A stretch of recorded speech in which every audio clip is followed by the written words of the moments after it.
Donald and Douglas are Scottish twin engines. They're practical, peppery, and proud. They nearly always work together. One day, Donald and Douglas were chuffing through the countryside, hauling a heavy load. Down the line, Trevor the traction engine had been struggling with a big cartload of hay. Crossing the tracks, the cart's wheels had broken off. Then Trevor heard a whistle.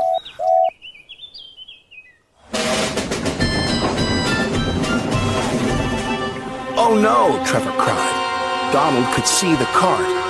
"Stop!" he cried. Donald's driver applied the brakes, but it was too late. Luckily, no one was hurt.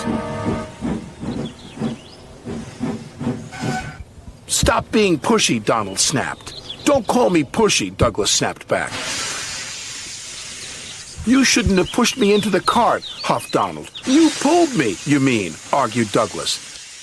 "Didn't. Did. Did not. Did too." Before long, the track was cleared, and Donald and Douglas were on their way. The twins were so cross they refused to speak to each other for the rest of the day.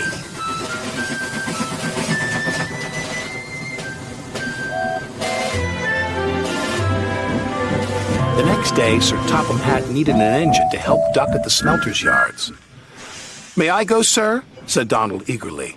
"I only need one engine," said Sir Topham Hatt, "not two."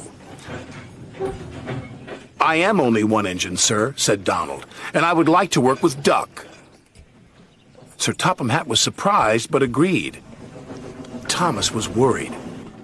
"Won't you miss one another?" he asked. "I know I'd miss Annie and Clarabelle. I'll work better on my own," sniffed Douglas. "I have work to do," huffed Donald. At first, Donald enjoyed working with Duck. Then things started to go wrong. "Did you shunt those freight cars onto the other line?" Donald asked. "You said you wanted them on the other line," Duck replied. "Not that other line. The other line." Donald was cross. Douglas would have known what I meant. He huffed. Douglas was working on his own. He chuffed dutifully through the beautiful countryside. But Douglas had no one to share it with. Although he tried not to, he was beginning to miss his twin.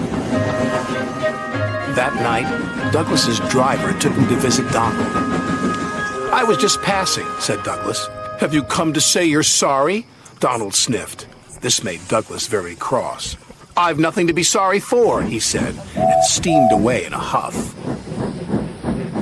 The next day, Donald was in a bad mood. Duck could see he was getting too close to the buffers. "Look out!" Duck shouted, but it was too late. Donald's driver was very cross. "This wouldn't have happened if you were working with Douglas," he said. Donald knew he was right, and Duck knew he couldn't pull Donald back onto the rails. So he went for help. Douglas was sadly finishing his work as Duck steamed into the depot. "Donald is in trouble," said Duck. "Donald in trouble," Douglas cried. "I'm on my way." And he steamed off as fast as he could.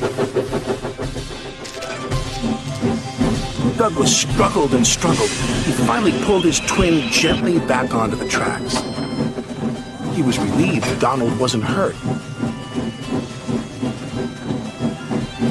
"Thank you," Donald said. "And I'm sorry." "No, I'm sorry," said Douglas. "I'm sorry," insisted Donald. "Don't argue about who's sorry," chuckled Duck. "Just be glad you're back together." And they were.